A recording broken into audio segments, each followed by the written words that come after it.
El farmacéutico es uno de los lobbies más influyentes del mundo. 应对挑战，利益行力量，破解难题。 Конечно, должны работать кооперативно, должны... Farmacéuticas tienen demasiado poder. Avecina una gran guerra entre la realidad virtual y la realidad aumentada.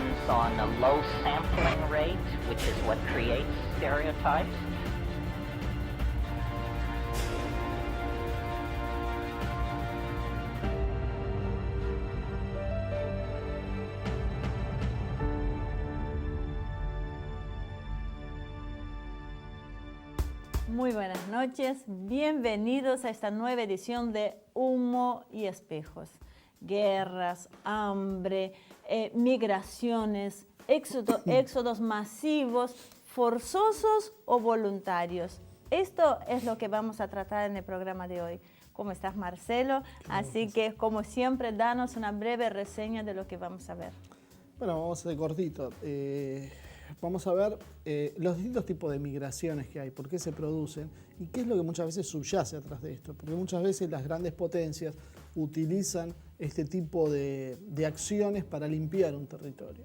O sea, a veces nos suena medio raro, pero es verdad, se diagraman, hay una población local, hay que sacarla, se le crean condiciones de vida tan imposibles para que sobrevivan que terminan vaciándolo y ocupando con gente propia. Bueno, hay muchos tipos. Es un poco lo que vamos a hablar con los invitados hoy. No hacemos nada cortito, ya te voy diciendo. Y para ayudarnos a entender todo este proceso, cuando Damián nos habló de este programa, la primera persona en la cual pensé para invitar fue a Guillermo Eduardo Mazars, que fue el ex subdirector de Migraciones, alguien muy capacitado para ayudarnos a entender lo que está sucediendo. Guillermo, bienvenido, un gusto enorme tenerte con nosotros hoy. Bueno, muchas gracias por la invitación. Guillermo, las migraciones del siglo XXI, ¿no? se multiplican por diferentes factores económicos, religiosos, políticos, de seguridad, por guerras. ¿Son migraciones o son desplazamientos forzados? Bueno, es una pregunta. Las migraciones comprenden a los desplazamientos forzados. Naturalmente está comprendido dentro del término de migrar. Naturalmente lo que significa también es que una migración, particularmente que fuera estaría más sujeta a una decisión voluntaria que a una migración forzada, que son este tipo de desplazamientos. Y que habitualmente, y por las condiciones geopolíticas, y entrando un poco en el tema del otro disertante, el otro invitado, es lo que motiva y sería la causa por la cual hay grandes movimientos de personas.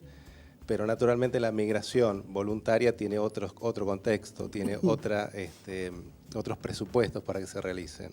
La migración voluntaria está mucho más vinculado a lo económico, a un mejoramiento social, a mejorar calidades y condiciones de vida.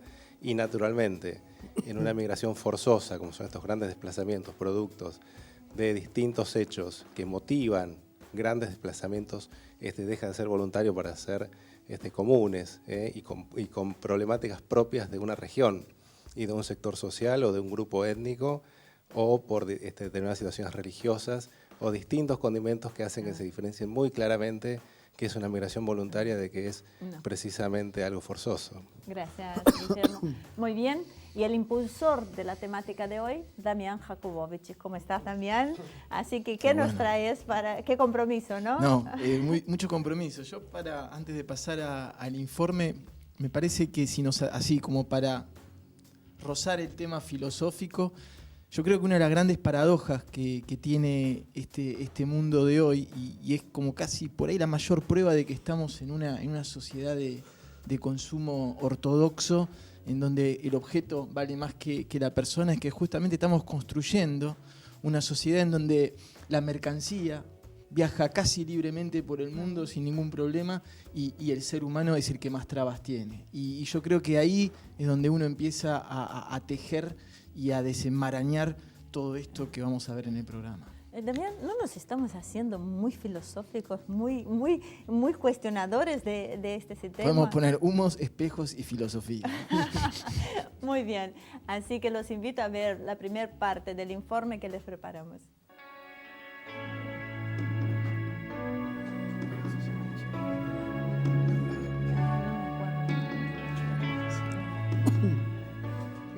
UNHCR, Alto Comisionado para Refugiados de las Naciones Unidas, la agencia que trata el tema de los refugiados en las Naciones Unidas, contabilizó 7.600.000 de desplazados y refugiados en 2015. La guerra en Siria se encuentra en el origen de uno de los mayores éxodos jamás registrados en la historia de la humanidad. Otra manera de entender la magnitud del fenómeno de la migración, es decir, de dicha cifra equivalente a 42.500 personas que huyen diariamente de la guerra y el hambre en el que está sumido el país. En total, las últimas cifras brindadas por la HCR revelan un récord de casi 60 millones de personas desenraizadas en todo el mundo, en notorio aumento en los últimos años. La mayoría de los analistas coinciden a la hora de señalar que es tan cierto que las poblaciones huyen de las guerras como que también lo hacen de la pobreza, la desolación y la muerte. En este sentido, la revolución comunicacional acontecida en el mundo y su constante llamamiento global al consumismo como casi única manera de poder alcanzar un pseudo estado de bienestar, de realización personal a través del acceso a bienes y servicios muchas veces superfluos, también debe ser nombrada como uno de los principales motivos que llevan a diversos individuos a dejar sus lugares de origen, en busca de un sueño de vida alejado de los sitios en que nacieron y se criaron, y por lo tanto, de su cultura y de sus tradiciones.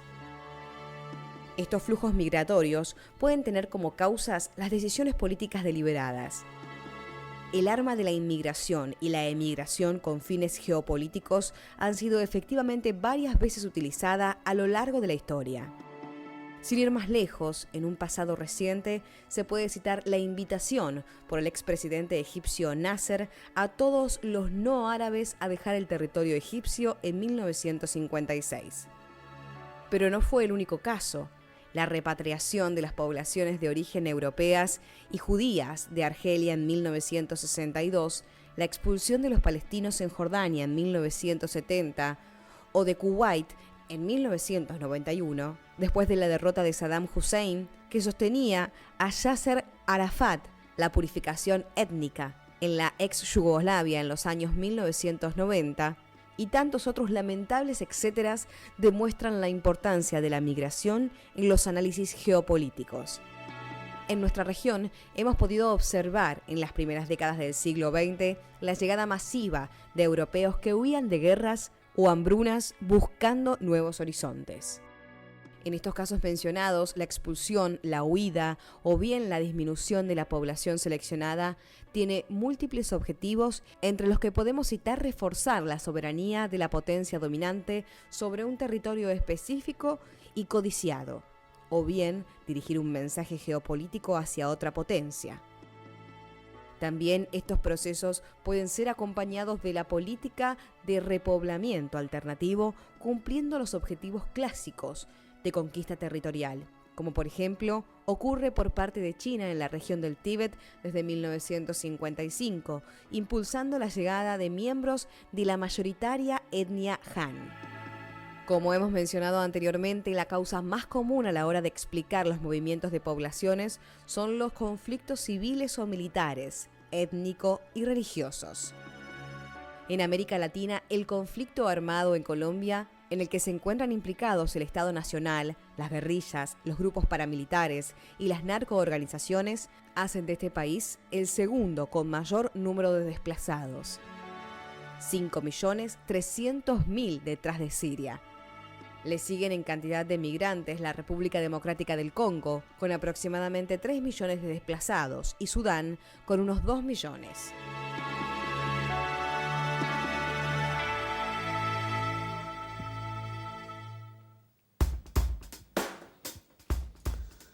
Bien, ya que estamos hablando de inmigrantes y que hablábamos de Siria, que soy uno de los países que más están sufriendo este tema, quería aprovechar un poco tu experiencia que estuviste en migraciones y que me cuentes cómo ves el tema de recibir 3.000 refugiados sirios. Creo que sería la gran ambición, pero no, ojalá. Un acto fallido. Sobre todo si vienen algunos banqueros. ¿Cómo ves este tema? Bueno, es un tema muy sensible a nivel mundial. Creo que la primera experiencia la empezamos a tener en el año 2014, cuando por una disposición de, en su momento, el director nacional, Martín Arias Duval, en su momento también con el aval del ministro de Interior y Transporte, Florencio Randazzo, que vieron con muy buenos ojos esta iniciativa, que realmente hacía que pregonáramos esas bases constitucionales, que nosotros somos un país de lo que dice el preámbulo de la Constitución, que somos un país de puertas abiertas y de reconocimiento de derechos humanos. Eso naturalmente lo que hizo fue poner el foco en los lugares de mayores conflictos, y en ese momento era el conflicto armado en Siria, y precisamente se resolvió en la Dirección Nacional de Migraciones hacer un visado humanitario y abrirles la puerta, abrirles la posibilidad a través de una persona que en Argentina los pudiera contener también. Esa persona llamada, precisamente, era el llamante, era quien invitaba a un ciudadano sirio que tuviera en ese momento alguna vinculación familiar o de amistad o reconocimiento por esa persona. Y bueno, así de esa forma abrimos la puerta a esta ponencia que está haciendo el actual gobierno y que plasmó en la Asamblea de Naciones Unidas a recibir 3.000 ciudadanos sirios. Hubo algunas críticas, no todos estaban muy contentos con lo que estaba pasando, porque decían que si uno recibe refugiados, lo hace abiertamente, y había una serie de condicionamientos que estaban objetando. ¿Vos sabés algo sobre eso? Particularmente desconozco cuáles son las críticas. Cada vez que hay una situación, es un fenómeno social, un fenómeno histórico y que se ha dado en todas las épocas. Siempre, particularmente, tenemos esa concepción a discriminar. La xenofobia está presente en cada uno y en cada sector de la sociedad, y siempre ve alguna alternativa como para evitar que nuevas sociedades o productos de determinados aglomerados sociales se inserten en el país. Tenemos lamentablemente una tradición xenófaga, nos pasó desde toda la vida, a través de la historia, y no creo que esta sea la excepción. Particularmente no desconozco las críticas, pero de todas formas entiendo que está arraigado ese rechazo natural a cualquier tipo de sociedad que venga o que quiera o que necesite a su vez venir a nuestro país. Antes de seguir con ese tema, porque yo sí tengo un par de preguntas para hacer que pueden desasnar el tema de las críticas. Damián, quisiera que me explicaras, y a nuestro público también, ¿cuál es la relación entre la geopolítica y la migración? La relación es que geopolítica e inmigración se retroalimentan entre ellos. La geopolítica, a su vez, genera migración. Por ejemplo, decisiones económicas, como lo hemos vivido nosotros en el 2001, y las guerras generan, que son decisiones geopolíticas, generan a su vez migración. Lo hemos visto con toda la gente que vino de Europa hacia América Latina. El cambio climático, que es también una consecuencia de decisiones geopolíticas, genera a su vez migraciones. Uno de los grandes fenómenos que se está dando ahora es el refugiado climático, que lo llaman. Y a su vez una proyección que crezca enormemente, ¿no? Exactamente, y cada vez tiene mayor proyección con el tema de las zonas áridas, etcétera, lo cual amerita otro programa. Y después tenemos la situación inversa, en donde fenómenos migratorios generan geopolítica. Por ejemplo, mismo en Argentina, toda la influencia que hemos recibido de Europa nos ha de alguna manera condicionado en nuestro pensamiento, en nuestra cultura. Otro ejemplo es el peso que hoy en día tiene la comunidad latina en Estados Unidos, en las elecciones, al punto de tener casi un candidato latino, señor Marco Rubio, o como la comunidad india, con todas las migraciones que se hicieron de India para Estados Unidos, han forzado casi la mano al gobierno estadounidense para mejorar las relaciones con la India. Entonces, por eso podemos decir que inmigración, demografía, todo eso es como una parte muy, muy, muy importante de la geopolítica. Después ahondaremos en más ejemplos, pero están intrínsecamente relacionados. Guillermo, tenemos para un segundito nada más, ya sé, gracias, mi amor. Guillermo, estaba pensando, ¿no? Se está hablando de traer 3.000 sirios. Ahora, ¿desde cuándo se está hablando que lo van a traer? Porque no están viniendo, no llegaron todavía. Vos tenés esta información. General. No, yo lo que me refiero es, si hay una decisión de un gobierno de dar apoyo a 3.000 personas que sabemos que están en una situación muy delicada, una situación de guerra, una situación, vemos cómo están pasando las fronteras, vemos cómo están avanzando sobre Europa y que Europa están haciendo los muros para impedir que ingresen. O sea, no se toma demasiado tiempo los gobiernos para, una vez la decisión tomada, para recibir a estos migrantes. O sea, se podría acelerar el proceso. Bueno, voy a hablar como ex funcionario y voy a opinar como ciudadano. Como ex funcionario puedo decir que nosotros, naturalmente, dentro del ámbito de competencia que teníamos, era precisamente agilizar los trámites migratorios. Es decir, conceder una visa humanitaria implicaba, lejos de poner obstáculos, que no, naturalmente la propia burocracia lo hace, no era una decisión política, es decir, agilizar todas esas situaciones que hicieran que pudiera realmente materializarse el ingreso a la Argentina de los ciudadanos que estaban en una situación naturalmente igual que ahora. Desde el punto de vista de que sé y entiendo que el gobierno está armando una mesa siria con distintos funcionarios y que entre ellos y naturalmente funcionarios de migraciones, del Ministerio del Interior, de la Cancillería, y entiendo también que, de esta parte opino, no de lo que hicimos, sino de lo que veo cómo lo pueden llegar a hacer, es precisamente aunando esfuerzos y precisamente derribando barreras burocráticas, precisamente para materializar, porque eso no admite demoras. Claro, son situaciones que tienen una urgencia extrema. Sí, seguramente me imagino que los sacan de campos de refugiados. Los que yo, la verdad que no existe, no tengo la existencia de que existan campos de refugiados en Siria. Sí, la propia situación objetiva amerita que en estado de guerra, en el estado precisamente de vulnerabilidad en que se encuentran, es precisamente por eso nosotros implementamos pero los traían de Siria, o los traían, por ejemplo, de Turquía o de un país del lugar de la zona afectada por el conflicto armado. Muy bien. Que no es específicamente de Siria. Claro, sí, por eso. Exacto. Muy bien, Guillermo. Los tengo que llevar a un pequeñísimo corte, así que no se vayan, enseguida regresamos.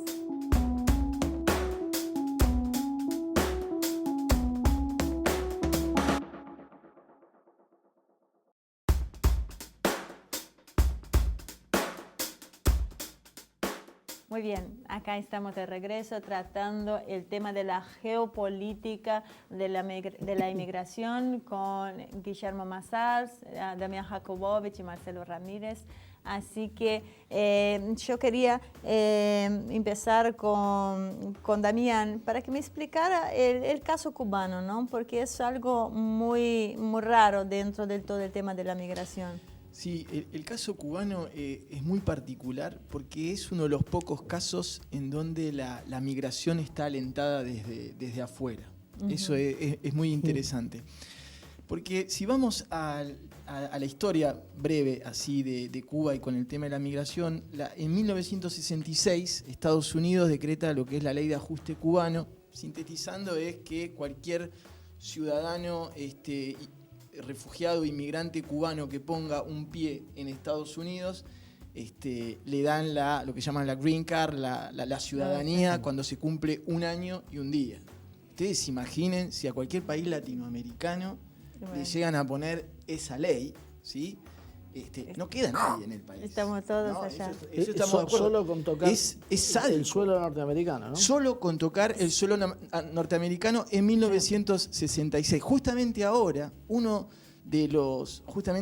para que se den cuenta la fuerza que tiene geopolítica la inmigración, una de las cosas que se está haciendo en los lobbies en Estados Unidos, el lobby anti-Venezuela, lo que está tratando es de que le saquen la ley de ajuste cubano, esa ley que llama a cualquier persona que ponga un pie en Estados Unidos, de darle la green card, de hacerlo para Venezuela. Damián, perdón, ¿sabes que acabo de descubrir con lo que vos dijiste? Qué bueno es este programa Humo y Espejo, es espectacular. ¿Saben por qué?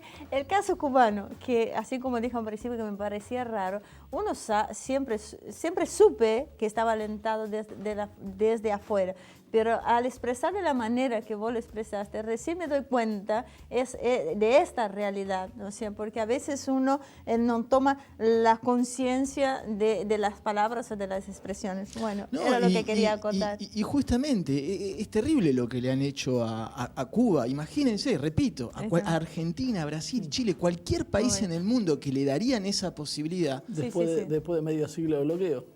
Exactamente. Y después, bueno, en el 95, después se cambia un poquito la ley y la llaman la ley de pies secos, pies mojados. ¿Qué quiere decir? Si te agarran con los pies secos, o sea, con un pie dentro del territorio, adentro. Si te agarran en la costa, en el mar, afuera. Te tenés que volver a tu país. Y el otro día, ayer estaba investigando sobre el tema y vi un bloguero cubano de Miami, que vale lo que vale, pero hacía un aporte muy interesante, y lo que decía que en Cuba había habido 3 tipos de inmigración. Estaban los batistianos, los que habían salido después del régimen de Batista. Esos eran los primeros inmigrantes cubanos, exactamente. Y cuando llegaron los de Mariel, ¿se acuerdan la película del Pacino, Scarface? Cuando llega el barco, los batistianos pusieron el grito en el cielo, no, que no hay que permitirle más a los otros cubanos que sigan viniendo, Estados Unidos ya tiene que sacar esta ley. Cayeron los de Mariel. Cuando empiezan a llegar la nueva ola posterior a los de Mariel, allá en los 90 y 2000, allá en los 90 y 2001, los marielistas más los batistianos empiezan a decir no, que cierren la ley de ajuste cubano. Es el resumen de cómo funcionan las sociedades. Es extraordinario ese coso que termina diciendo, hacer qué malos somos los cubanos. Así que muy interesante el caso cubano, y ahí está muy explícitamente cómo puede ser un arma geopolítica. Ahora, sí, por favor, te dejo hablar. Sí, puedes. Me olvidé que estaba. Me olvidé que estabas en el programa, Marcelo, disculpame. Por favor. Habías visto algo por allá. Me he visto de negro, entonces se ve poco. ¿Sabes qué? Estaba pensando una cosa, porque parte del problema que hay, el rechazo, es siempre esa creencia de que vienen los inmigrantes, nos sacan los trabajos, entonces hay que mantenerlos, pagamos impuestos para esta gente. Sin embargo, la realidad nos muestra eso. Cuando vemos el papel protagónico que tienen por ejemplo, las famosas espaldas mojadas en la economía norteamericana, que te levantan toda la cosecha, o nosotros mismos, que si intentamos comprar una verdura, seguramente vamos a morir en manos de la colectividad boliviana, porque son los productores de todo. ¿Qué me puede decir? ¿Cuánto aporta? Perdón, lo vimos en la plaza cuando regalaban verduras, era paradójico, pero estaban los bolivianos entregando las verduras y todos los argentinos para recibirlo. No había, era increíble. Perdón, claro, está bien. Es un buen ejemplo porque al revés de la creencia popular, los bolivianos alimentaban a los argentinos. Es lo que iba a decir. Todos hoy estamos alimentados por ciudadanos, por residentes bolivianos. Casi todos vivimos en construcciones hechas por paraguayos, y una gran mayoría tenemos la ropa confeccionada por peruanos.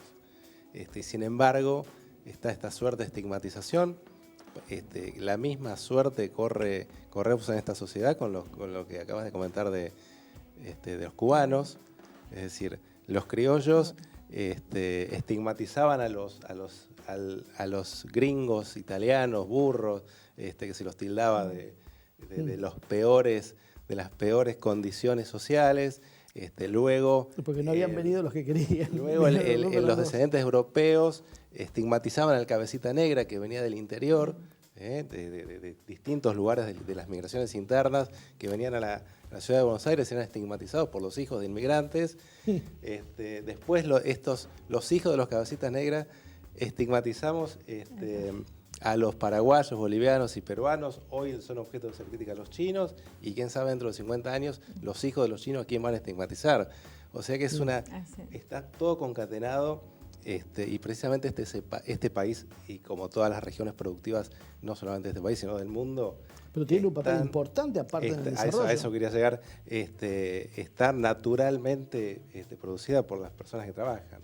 Y acá no va a venir prácticamente, tampoco tenemos que ser ingenuos de pensar que las fronteras a veces no pueden contener, y no tenemos una infraestructura la suficiente, ni siquiera Estados Unidos la tiene, como para tener un cabal conocimiento de todas las personas que ingresan al país. Hay narcotráfico internacional, delitos transnacionales que muchas veces están encausados por ciudadanos de distintas nacionalidades. De todas formas, no son los ciudadanos de los países regionales quienes mayores índices delictuales tienen. Es decir, los mayores índices delictuales o que cumplen condenas, particularmente en la cárcel de Seiza, que están vinculados a los delitos de narcotráfico, son europeos.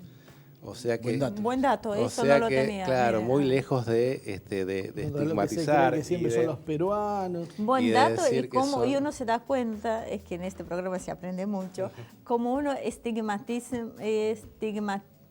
mucho al otro, ¿no? Tal Porque cual. cuando vos decís, como en la cárcel están los europeos, Tal cual. es algo muy Sí, muy sí, es así. asombroso. Hay un promedio de, no, un promedio no, es decir, el 4,5, entre el 4,5 y el 4,8 y 4,8% de la población total argentina es extranjera. Y la población carcelaria tiene un porcentaje mucho menor que ese, Que se de ciudadanos extranjeros. Otro tema Es un interesante tema para ver. objetivo. El tema de las un tema cárceles. objetivo. Sí, también sí, sí. es muy interesante. Así que porque sin duda aparte que traen delincuencia y después resulta que los que están presos no son, o no los sabemos agarrar, o en realidad es que no es lo que nos están diciendo. Exacto. Bueno, hay un tema, perdón, que llama que te corte, y yo lo puedo hablar con cierto conocimiento de la comunidad coreana, por ejemplo, que dentro de la comunidad coreana no vas a ver a un pibe saliendo a robar, porque primero que por suerte y a Dios gracias para ellos no están dadas estas condiciones, porque muchas veces las comunidades se ayudan entre sí para evitar, pero está muy mal visto, o sea, si ellos llegan a agarrar a una familia coreana que se dedica a ese tema, tiene una repercusión muy grande dentro de la comunidad.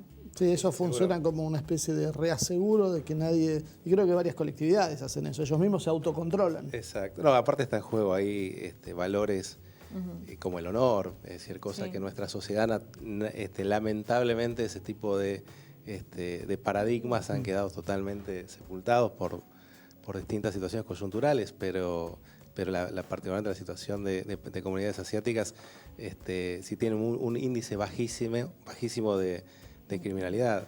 Pero contestando a la pregunta, que creo que me excedí en la respuesta y me fui un poquito, pero aunque sí lo ejemplifiqué, los grandes y los pequeños productores extranjeros realmente vienen a aportar y a un nivel macroeconómico extraordinario.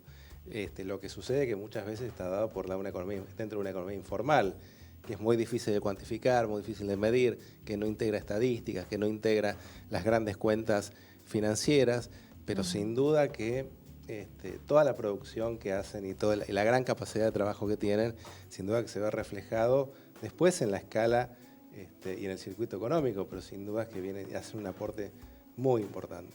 Muy bien, antes de hacer la próxima pregunta que te quedaste respirando, los voy a llevar a un pequeño corte, así que no se vaya, enseguida volvemos.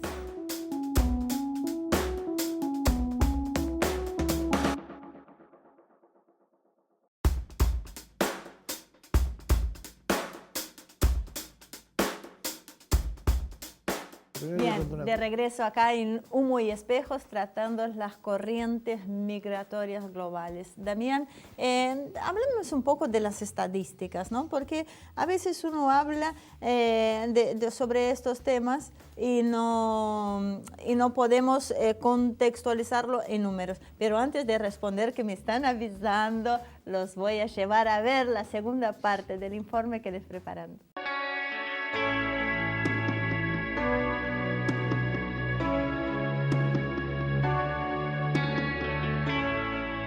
Podemos entonces observar que la cuestión migratoria resulta entonces una verdadera lección de geopolítica. Nos incita a tomar en cuenta no solamente las tendencias geográficas e históricas, sino también las decisiones políticas que explican en forma más abarcativa el fenómeno y que permiten, según el caso reinante y la voluntad política, el poder manejar o no la situación.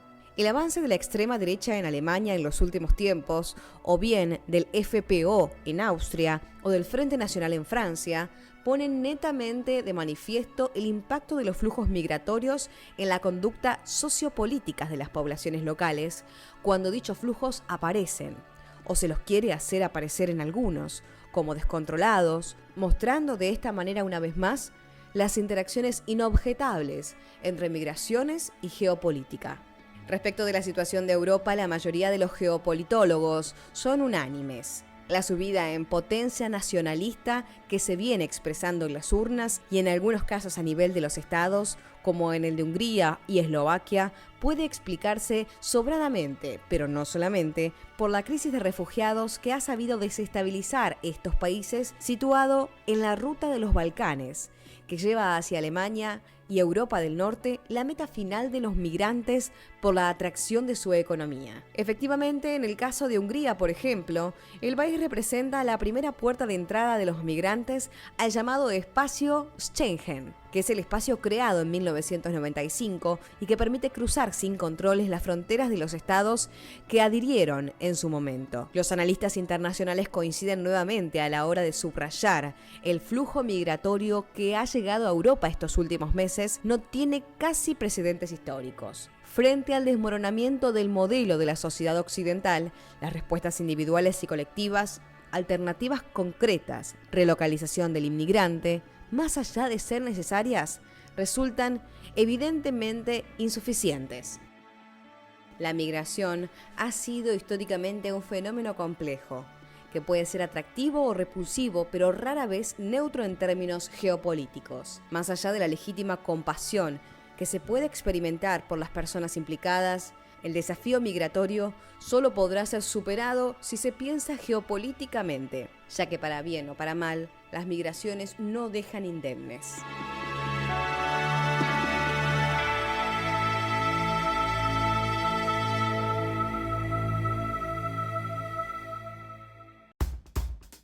Damián, aprovechando un poco tu expertise en lo que es la geopolítica, me gustaría preguntarte sobre el papel que está jugando Turquía en dos aspectos. Uno, como chantaje que pedía, si no me equivoco, eran 6.000 millones de euros para poder recibir a los refugiados. Y por otro lado, cómo regula el flujo de refugiados como un arma política, como si abro la tranquera, el problema es de Europa. Y no te olvides contestarme sobre las estadísticas. Y contestamos ambas. Sí, bueno, vamos a ir a un mapa que trajimos. Qué bueno, Marce, que tocaste el tema, porque si no ahí el soporte se quedaba durmiendo. Vamos a ver el mapa de Grecia. Ahí en el mapa de Grecia vemos lo que está ahí en rojo. Eso es Europa. Son islas de Grecia. ¿Sí? Vemos que está sobre todo Kíos y Levos y Lemos, son 3 islas de Grecia que fíjense la cercanía que tienen a la costa turca. Sí, está para ir nadando. Y cualquier ciudadano que ponga un pie en esas islas está en Europa. Esto fue justamente uno de los grandes argumentos de peso geopolítico que tuvo Grecia a la hora de negociar con Europa, cuando se acuerdan, cuando se barajaba la posibilidad de que Grecia con Tsipras salga de la Unión Europea. A la hora de negociar, una de las cosas que más estuvo silenciada y que más puso en avance Grecia fue: nosotros salimos de Europa, nosotros abrimos esta canilla y por las islas pasa todo el mundo. Y eso fue uno de los grandes argumentos que tuvo Grecia a su favor. Y a su vez, si le damos la importancia a Grecia, podemos ver la importancia que tiene Turquía. Y por eso de ahí el manejo que tiene Turquía, porque como vos bien decías, Turquía maneja la canilla a su antojo. Si no controla esas costas, es imposible que la policía naval, los guardacostas griegos pueden hacer lo que sea. Y si vamos al otro mapa, al de Siria, ahí estaba lo que vos decías. Uno habla de 3.000 refugiados sirios en Argentina, lo cual me parece un gesto más que loable. Europa se la pasa lamentando porque tiene que tratar de acomodar entre 27 países 500.000 más o menos refugiados. A veces Alemania habla de 800.000 de un saque. Pero fíjense los números. Hoy en día Turquía está casi en 3 millones de refugiados sirios que está recibiendo. Y el Líbano está recibiendo casi 1,5 millones de refugiados. Recordemos que la población del Líbano es 4,5 millones. Casi un 30%. Es como si vendrían 15 millones de refugiados. Es exactamente esa la proporción. 15 millones de refugiados es como lo que nosotros recibiríamos. Por eso, y volviendo al tema de las estadísticas para unir, más o menos se calcula, porque como bien decía el invitado, es difícil cuantificar, porque mucho de las inmigraciones se da a nivel ilegal, se calcula que más o menos en el mundo hay más o menos 1.000 millones de migrantes. Pero atención, porque uno tiene la idea de asociar por el bombardeo mediático occidental migrante a los pobres negros que vienen de África y que caen en los barcos de Europa. Y hay algo que se olvidan de decir mucho los medios, es que el 75% de los migrantes en el mundo son migrantes internos. ¿Sí? Son migrantes, ¿por qué? Porque la mayor parte de los migrantes son pobres. Para poderse ir a Europa en un barco, por más que la gente parezca desesperada y sin recursos, que lo son, ese viaje costó mínimo 10.000 euros. Entre que tenés que coimear al barquero, tenés que coimear a tenés que coimear al otro, es un viaje muy costoso. Y del 25 restante, que se llaman las migraciones internacionales, hay un nuevo fenómeno, que esto lo podemos charlar con el invitado, que es la migración de sur a sur, que se está haciendo, ¿sí? Porque también uno se cree que de esos migrantes internacionales todos los países, la gente pobre se va para los países desarrollados. No, se calcula más o menos que la mitad se va para los países pobres. ¿Por qué? Porque una de las cuentas que están sacando, imagínense la gente que está ahora informada con internet, dice, ¿qué voy a hacer? Me la voy a jugar para irme a Europa, donde seguramente voy a terminar muerto en un barco, o controlado, o vuelto, o voy a ir un poquito a un país que esté un poquito mejor, voy a lo más seguro. Por ejemplo, Argentina, ahora, y con mucho gusto yo aprecio la comunidad africana que se está instalando, se está dando un poquito este fenómeno de migración interna. Un poquito mejor, ¿no? Argentina está muy bien y hoy mejor que pero Europa, pese a todo. Justamente, me parece que es una buena elección. Vamos a recibir a nosotros, pero... Más allá de los comentarios políticos locales, después nos retan los chicos porque este programa se ve en varias partes del mundo y quedan, muy locales y a veces son difíciles de entender. Me quedé pensando en una cosa que dijiste. El grueso de los inmigrantes, pero aplastante mayoría, están en países que son de medianos ingresos siendo generosos. Totalmente. Y los que se están quejando y lo que todo el mundo está preocupado es por lo que van a ser 27 países que son ricos. Sí, y que reciben, ponele, el 10% de lo que es el flujo de la guerra siria. 500.000. ¿Ustedes se fijaron los números? Pero ¿a quién escuchaste vos que te diga que están preocupados en el Líbano porque no saben cómo mantener los refugiados? El problema lo tiene. De hecho, el Líbano era uno de los grandes receptores de inmigrantes inmigrantes y con el tema de la guerra tuvo que dejar de serlo. Libia. Sí. Es información fresca y fehaciente. Sí. Ya sé quién es esa información. Exacto. Guillermo, las migraciones se han impulsado en muchas oportunidades para obligar las poblaciones nativas a ceder sus territorios a los nuevos ocupantes. ¿Cómo deben actuar las naciones para impedir esto? O sea, una pregunta más de geopolítica que de migraciones. Bueno. Pero lo que tenemos que... O sea, ¿cuánto tendríamos que abrir nosotros? Te traduzco a tus vivencias. Sí. ¿Cómo tendría que actuar la Argentina? O sea, ¿cuánto tiene que abrir las fronteras? ¿Cómo influye en nuestro país la llegada? ¿Tendríamos que dejar entrar abiertamente? ¿Cómo lo regulamos eso? Nosotros tenemos un déficit poblacional que es notorio. Nosotros tenemos una Patagonia prácticamente desértica, tenemos muchas zonas para explotar. El mayor inconveniente, donde mayor se suscita el problema, y entre otras cosas la estigmatización, es cuando se concentran en grandes conglomerados urbanos.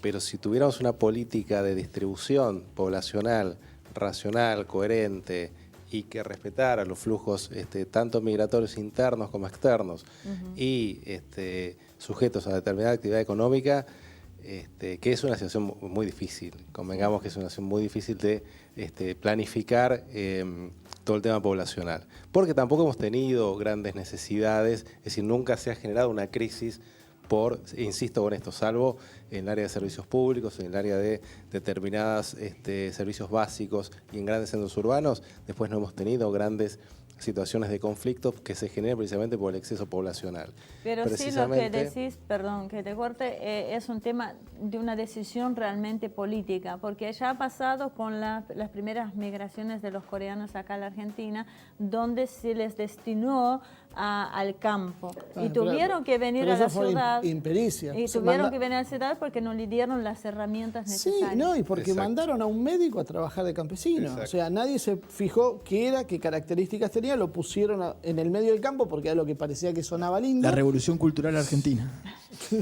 Es cierto, insisto que es muy difícil amalgamar. Ahora, con un proyecto, no quiero comprometer en temas políticos internos, pero con un proyecto de desindustrialización como el que estamos viviendo, seguramente los flujos migratorios van a ir más otra vez hacia las ciudades grandes, porque no hay mucho desarrollo en el interior que pueda absorber la migración. Olvídate de un tema de colores políticos, estamos hablando acá de una cuestión de Estado. No, coincido plenamente. Es decir, de todas formas, nosotros los migrantes que estamos recibiendo, que hemos recibido en las migraciones modernas, son migrantes que naturalmente se dedican más a los sectores primarios. O sea que independientemente de la desindustrialización del país, es decir, esos sectores no serían tan afectados precisamente por las poblaciones migrantes. Y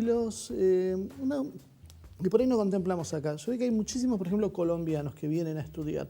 ¿Eso cómo impacta? Porque hay gente que dice, estudian en universidades públicas, al final educamos extranjeros. Pero por otro lado, la mayoría viene a universidades privadas, se pone un departamento, tiene un desarrollo, algunos trabajan. Chile pasa lo mismo. Y esto es una visión también en el cual se puede trazar un paralelismo con el hecho de cuando la sociedad o un sector de la sociedad comenta que los extranjeros vienen a utilizar los servicios hospitalarios a la Argentina. Nosotros somos un país de puertas abiertas. Se llegó a plantear que venían los de la provincia de Buenos Aires a usarlo de capital. Exactamente. Ahí ya llegamos al extremo. Pero estoy hablando desde el punto de vista por ahí sociológico, ¿no? Sí. Siempre se vio, e insisto con este término, estigmatizado al que viene de afuera, y ahí estamos borrando con el codo lo que escribimos con la mano, porque decimos... insistimos, un país de puertas abiertas, nos reconocemos, es un país maravilloso, lo digo nos reconocemos un país que reconoce los derechos humanos, nos decimos un país que precisamente tiene una política migratoria de reconocimiento de derechos humanos, y si decimos que reconocemos derechos humanos, decimos que nos amparamos en la Constitución, tenemos que actuar conforme a esas normativas.